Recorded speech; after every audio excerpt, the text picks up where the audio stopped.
दोस्तों, इजराइल के एम्बेसडर जो हैं यूनाइटेड नेशंस के अंदर, सीधा सीधा उन्होंने जनाब पाकिस्तान पे इल्ज़ाम लगा दिया। उन्होंने कहा जनाब जैसे हमास है ऐसे ही अलकायदा है, और आप लोगों को पता होना चाहिए कि आप लोग अलकायदा को हरबर करते रहे, आप लोग तो दहशतगर्दों को सपोर्ट करते रहे। ये इन्होंने कहा कि जी पाकिस्तान जो है वो चेंज नहीं हो सकता। पाकिस्तान जो है उसने al Qaeda chief Osama bin Laden को शेल्टर किया, तो उसने उंगली ऐसे की, डैनी डैनन ने पाकिस्तान के सफीर पे उंगली की आसम इफ्तिखार अहमद पे।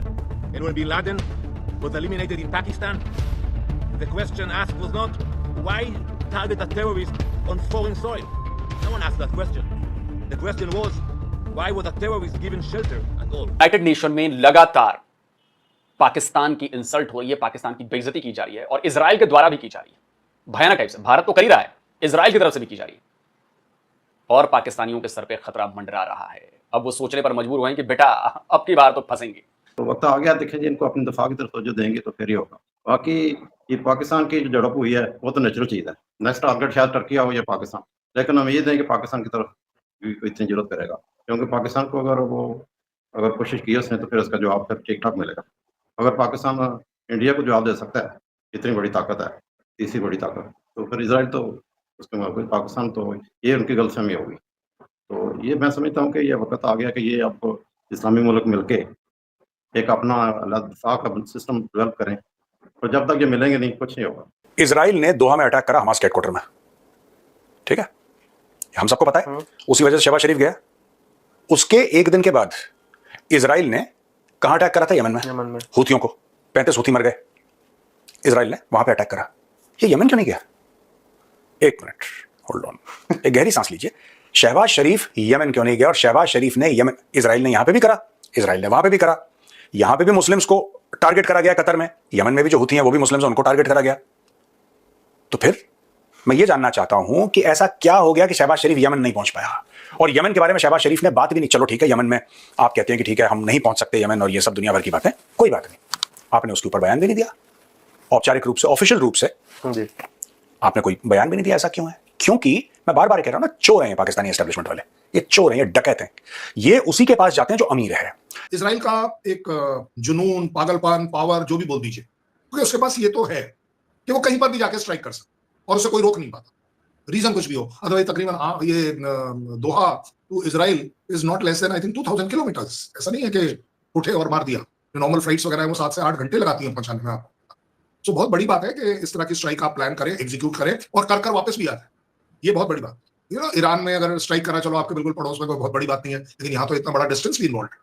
सो ओवरऑल अगर आप देखें तो ये तीनों एंगल्स के ऊपर, अगर मैं एज अ कंट्रीमैन, भारत का देशवासी, न्यूट्रल अंपायर की तरफ पर बोलूं, तो मेरा बायस इजराइल की तरफ इसलिए होगा क्योंकि हम एंटी टेररिज्म पर काम करते हैं। Any act of anti terrorism हम उसे सपोर्ट करते हैं, लेकिन उसका मतलब ये नहीं है, ये मैं आपको अपना एंगल दे रहा हूं, कि अगर कहीं कोई पीस टॉक होने की भूमिका बांधी जा रही है, एनवायरमेंट बांधा जा रहा है, तो हम उसी पर स्ट्राइक करते हैं। हेलो गाइस, स्वागत है मेरा यूट्यूब चैनल में। तो ये चीज़ देखे कैसे पाक मीडिया रो रहा है, तो आगे पूरा वीडियो देखिए, और नए हो तो मेरे चैनल को लाइक करें, शेयर करें और सब्सक्राइब करें। धन्यवाद। उसने उंगली ऐसे की, डैनी डैनन ने पाकिस्तान के सफीर पे उंगली की आसम इफ्तिखार अहमद पे। ठीक है जी, आप तो दहशतगर्दों को रखते हैं, आप कौन होते हैं हमें बात करने वाले? क्योंकि पाकिस्तान ने कहा है कि अच्छा पाकिस्तान क्या करता है, जाहिर बात है पाकिस्तान इस सिलसिले में इंडिया और इजराइल दोनों को क्लब करता है। पाकिस्तान इंडिया और इजराइल दोनों को क्लब करता है, और क्लब करने की वजह से मतलब ये चीज है। तो मुझे ऐसा लगता है कि that is something very very serious and dangerous. ये एक सीरियस चीज है कि हमारी लड़ाई जो है वो इंडिया से निकल के इजराइल तक भी जा चुकी है, लेकिन इजराइल को जारी बात है इंडियंस ने ये पॉइंटर जरूर दिए होंगे। मैं if I will not be wrong, मेरी असेसमेंट है ये, आई मे बी रॉन्ग। समझना नहीं है इनको, इस्लामिक उम्मा का एक भूत चढ़ा हुआ है पाकिस्तानियों को कि सारे मुसलमान मिल जाएं, फिर सारे के सारे मिलकर हमें पैसे देते हैं, बस इनका और कुछ नहीं है। छोटी सी बात है, हमास फिलिस्तीनी है, लार्जली फिलिस्तीनी है, Palestinians who are so called fighting against Israeli so called occupation. यही तो है स्टोरी।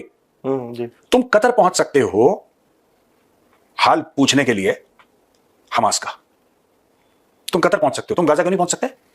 चलो छोड़ो, गाजा बहुत डेंजरस है, तुम इजिप्ट क्यों नहीं पहुंच सकते? तुम लेबनान क्यों नहीं पहुंच सकते? ये कभी नहीं जाएंगे, ये कभी नहीं जाएंगे, ये चोटे कभी नहीं जाएंगे। इनको बस इनकी तरफ से मुसलमान जिए मरे, इनको कोई फर्क नहीं पड़ता, इनको चाहिए नोट। शहबाज शरीफ को, आसिम मुनीर को मोटे पैसे। इनको नहीं पता कि अमेरिकन ने अप्रूव करा था हमास का ऑफिस वहां पे, जिसको इजराइल ने ठोक दिया, और इजराइल ने बता के इजराइल ने अमेरिका को बताया, अमेरिका ने बोला गुड, अमेरिका ने कतर को बताया। ये जो पूरी स्टोरी है ना कि 10 मिनट के बाद पता लगा, जब बम गिर रहे थे तब हमें पता लगा, आई कैन बेट कतर ने बोला कि अभी कंफर्म यहां पे रह रहे हैं, ठोको इनको। अगर यूएस का स्ट्रॉन्ग बेस पाकिस्तान के अंदर होगा तो क्या आपको लगता है पाकिस्तान एंटी यूएस जाएगा? जिन दिनों की हम बात कर रहे हैं, जा नहीं सकता। ये अगेन क्रिटिसिज्म नहीं है, ये इवैल्यूएशन कर रहे हैं हम। कोई भी कंट्री, क्योंकि अपने ऊपर करेंगे ना। अब कल सपोज कर लीजिए 2 मिनट के लिए ऐसा समझाता है इंडिया यूएस की क्यों नहीं सुनता, हमारे यहाँ बेस नहीं है ना। इंडिया इवन रशिया की भी कई बार वेपन सिस्टम उनसे छोड़कर कहीं और से लेता, क्यों? क्योंकि उनका हमारे पर बेस नहीं है ना। हम एक अलग, सेम गोस फॉर कतार, कि कतार में अगर यूएस का बेस है, पूरे गल्फ कंट्रीज के बीच में 27 बेस नाक की तरह लगाकर अगर यूएस खड़ा हुआ है, बैठा हुआ है, आपको वो ऑपरेट करने देता है। ऐसा नहीं है कि अगर ईरान के ऊपर कोई अटैक हुआ इजराइल का और अगर इराक ने कोई 2 बम इधर उधर गिरा दिए तो वो रुक जाएंगे, लेकिन कोई मेजर एक्टिविटी नहीं है। क्यों? क्योंकि ये सबको मालूम है, क्लैरिटी से मालूम है कि यूएस का ये जो नाक का ये जो फन है, जो मारने की, स्ट्राइक करने की काबिलियत जो है, वो इजराइल है। वो हेलो गाइस, स्वागत है मेरे यूट्यूब चैनल में। तो पाकिस्तान की तो लगातार बेइज्जती हो रही है, और अब जो एक यूएस जिसकी बैठक हो रही है उसमें भी पाकिस्तान को जो इजरायली एम्बेसडर है उन्होंने खूब तोड़ा। इतना तोड़ा कि मतलब कि भाई उनके आंखों से आंसू आ जाए, ऐसे मतलब तोड़ा इजरायली एम्बेसडर ने। तो वहाँ मीटिंग चल रही थी, उनमें से जो इजरायली एम्बेसडर है उसने कहा, जो पाकिस्तानी एम्बेसडर था वो भी पाकिस्तानी का कोई आदमी वहाँ था, तो इजरायली एम्बेसडर ने साफ कहा कि पाकिस्तान जैसा देश है जो ओसामा बिन लादेन जैसे टेररिस्ट जो आतंकवादी होते हैं उसको पनाह देता है। और उसके 2 दिन पहले जो उनके प्रेसिडेंट है नेतन्याहू, उन्होंने भी कहा है कि अगर ऐसे कोई भी देश, अगर हमासी जो उनके अभी दुश्मन है इजरायलियों के, अगर हमासी को कोई भी अगर पनाह देगा, चाहे वो पाकिस्तानी हो, ऑफिशियली कहा, ऐसा नहीं कि छुप के कहा, उन्होंने ऑफिशियली कहा कि अगर पाकिस्तान भी हमास के लोगों को पनाह देता है तो हम पाकिस्तान पे भी अटैक कर देंगे। और अब पाकिस्तान डर रहा है क्योंकि पाकिस्तान पीछे यूएस के, और यूएस के हाथ में है इजराइल। और इजराइल कितना भी छोटा देश हो, वो यूएसए को भी नहीं पूछेगा अगर किसी के ऊपर अटैक करना है। इजराइल में इतनी ताकत है। आप ये पूरा वीडियो देखिए, आपको सब समझ में आ जाएगा इजराइल क्या चीज़ है। और इजराइल भले ही छोटा देश है, ऊपर वो जो टेक्निक है, जो मामलों में है, जो युद्ध के मामले में उसके पास सब साधन है, वो किसी भी देश पर अटैक कर सकता है और कोई तीसरा देश उसके बीच में आ भी नहीं सकता। इतना पावरफुल है इजराइल, भले ही वो छोटा हो। इसलिए तो फुल दादागिरी चल रही है इजराइल की। बाकी पाकिस्तान तो उससे बहुत बड़ा है, पाकिस्तान इतना डर क्यों रहा है?